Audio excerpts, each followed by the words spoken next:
I'm Samantha, the style editor, and I'm here to help you save time and make money using the power of your clothes. In this video, I'm going to explain to you how to sort your wardrobe out in a way that actually sticks. You know how it is. Your wardrobe's a mess. You think, I must sort it out. You spend half a day organizing the hangers, putting stuff in a bag for the charity shop, trying on clothes, making yourself feel like rubbish, and you think that the problem is solved. But then a month later, 3 months later, 6 months later, you're staring at an overstuffed wardrobe. You can't find anything that you want to wear, and you're thinking, how did I get into this mess again? Now, traditionally, stylists use methods such as keep, toss, donate. Great. But I like to do things a little bit more holistically. I like to really get into your mindset around why you bought what you bought, why you're wearing what you're wearing, and importantly, why you're not wearing most of the stuff in your wardrobe. A survey by environmental charity WRAP found that 1 in 8 of us are shopping every week for new clothes. And yet, women in the UK have an estimated 558 million unworn items of clothing hanging on the rails in their wardrobes. Something don't make sense. The answer to why you don't have anything to wear actually isn't about going out and buying new stuff. The answer is right there inside of your wardrobe. And this method, these categories that I'm going to share with you, will help you to really see that. The first category is clothes that you love and wear. Mwah, chef's kiss, perfection. This is what we want more of. If we love something and we're wearing it, fantastic, problem solved. What I would love you to do with these items is actually journal around why you love them and why you wear them. Is it a particular pattern? Is it a particular style? Is it about how they make you feel? Is it that they have a special memory attached to them? And from there, you can start to make associations with your other clothes and actually what it is that you want from anything that you bring into your wardrobe from here on in. Love and wear is our energetic standard for what we want from our wardrobe. If your wardrobe isn't supporting you in your goals, it's sabotaging them, okay? So keeping stuff that you don't love and that you don't wear isn't helping anyone, especially not you. Once we've got our lovely love and wear pile and we're feeling good about those, we have a good idea about what it is that makes us feel good in those clothes. Now we need to push ourselves a little bit and challenge ourselves a little bit with the love but don't wear pile. One of the biggest reasons that I see women have clothes that they love but they don't wear is a lack of confidence, is because of the thought of what will they think. It feels maybe outlandish or ostentatious to wear something fabulous on a random Tuesday. Let me tell you, it's not. And let me also tell you, no offense, okay? I'm an Aries, so I have main character energy. This thought offends me, but people aren't thinking about you. People don't care about you. You think everyone is looking at you and thinking negatively about you. Actually, the truth is that 99% of people aren't thinking about you at all. I know, offensive, right? Why aren't they thinking about us? How dare they? The thing is that all of the stuff that you're carrying around in your head about you, they're carrying around in their head about themselves. So you think, oh, what will people think of me? Probably not thinking about you at all. The second point on what will they think is, even if they are thinking something about you, 9 times out of 10, it's not negative. It's actually, wow, she looks great in that outfit. I wish that I had the confidence to wear what she's wearing. I wonder where she got that outfit from. That's given me an idea. I'm going to be a bit braver. I'm going to put on something fantastic tomorrow. You create a powerful ripple effect with what you wear, and without getting too woo about it, about the importance of this and what you wear, you creating that ripple effect helps other women to have the confidence to dress in a way that supports them. And that may mean that they feel better in advocating for what they want, going for a promotion, going for a new job, asking for more money, and it's important that women make more money, because when we get good money in the hands of good people, good stuff can happen in the world. And that's especially needed at this moment.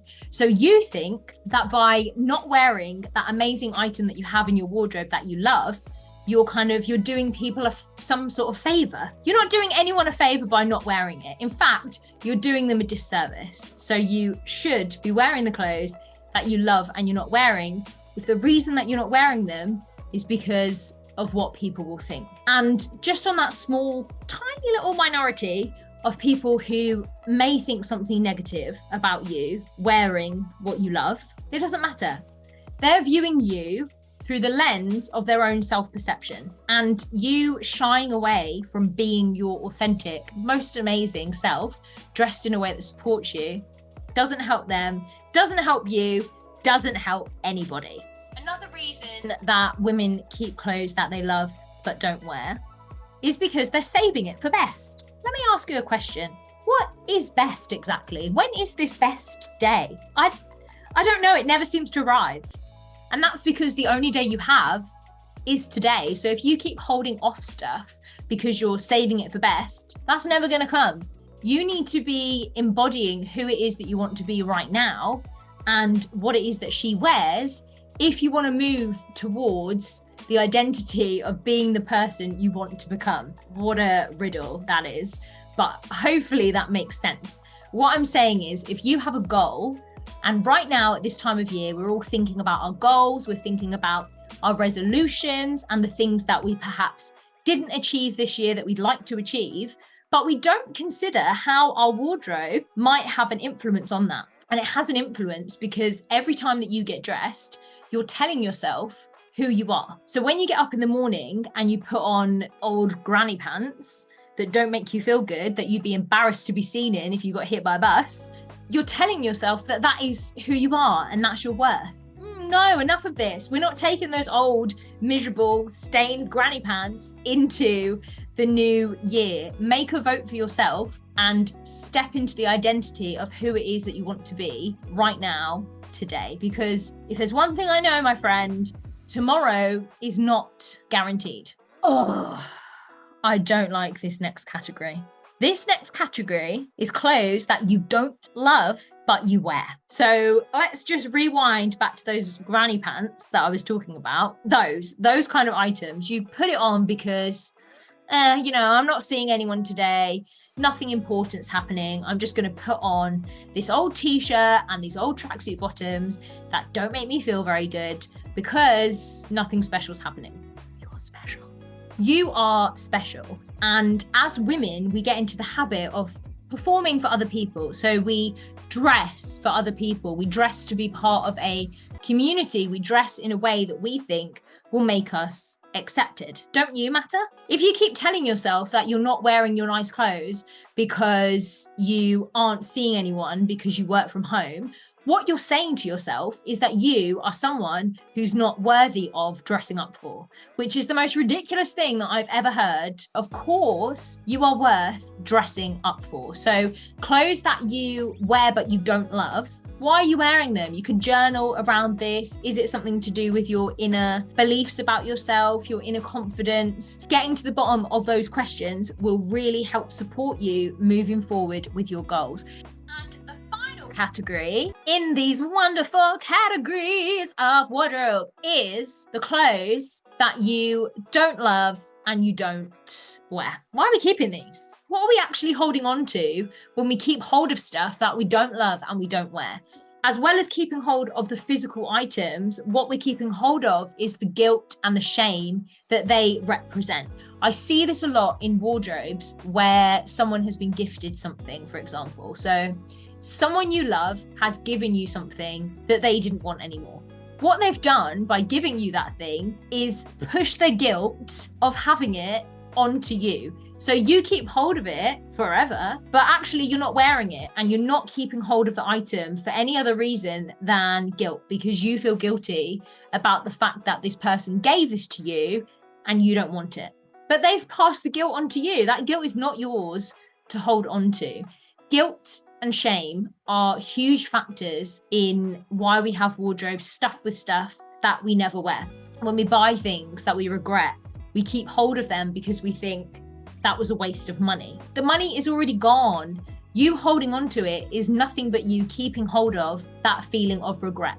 And I don't know about you, you might live in a mansion. I don't live in a mansion. And so I have a relatively small place for my clothes and they're in my bedroom. And when you're asleep at night, your subconscious is awake and wondering. The energy of the crappy stuff is going to have an impact on how you feel about yourself. I know that sounds woo. I don't care. It's wardrobe science, if you will. I mean, yeah, if my old science teacher's watching this, he's probably not going to be happy because clearly I learned nothing in science. But to me, to my mind, it makes perfect sense. And hopefully, if you're still here watching this, it makes perfect sense to you. That stuff in your energetic space has an impact on your behavior, has an impact on how you feel. And if you're keeping hold of stuff that you don't love and you don't wear, that's going to affect you. Enough of that. We don't want to keep hold of that stuff. We certainly, the waggy finger of shame, we certainly don't want to take that stuff into a brand new year with us, because at the end of next year, it's still there. You still haven't worn it. Every time you open your wardrobe, whether consciously or subconsciously, it makes you feel rubbish. And then you wonder why you haven't made so much progress towards the goals that you wanted. Trust me when I say that your wardrobe isn't just clothes, it's a physical manifestation of how you feel. It's a physical manifestation of the journey that you've been on in your life, the things that you've been told about yourself, the thoughts and the feelings that you're holding on to that aren't yours. And once you start to pull at that thread, like an old jumper, the whole thing starts to unravel and you are there gloriously naked in all of your glory. And I want you to feel with your wardrobe absolutely glorious. I want you to feel like a 10 out of 10. And 10 out of 10 might sound like way too much for you right now, but I promise you that the start of the journey is going through your wardrobe using this method. So to recap on the categories that you need to sort your wardrobe in a way that supports you moving towards your goals in 2023 and beyond, these are clothes that you love and wear. These get a big thumbs up from us. We want more of those. Clothes that you love but don't wear. Why aren't you wearing these clothes? Clothes that you don't love but that you're wearing. Why? And clothes that you don't love and you don't wear. I really hope that this has been helpful. Do let me know if you plan to use my wardrobe refresh method. I promise you that if you explore what these items are telling you about yourself and about the beliefs that you're holding on to, you will start to feel lighter and relieved, and you will start to see things in a whole new way. When you're shopping for clothes, you will start to ask, do I love this and am I actually going to wear it? And if not, does it deserve a place in my very fabulous life in 2023?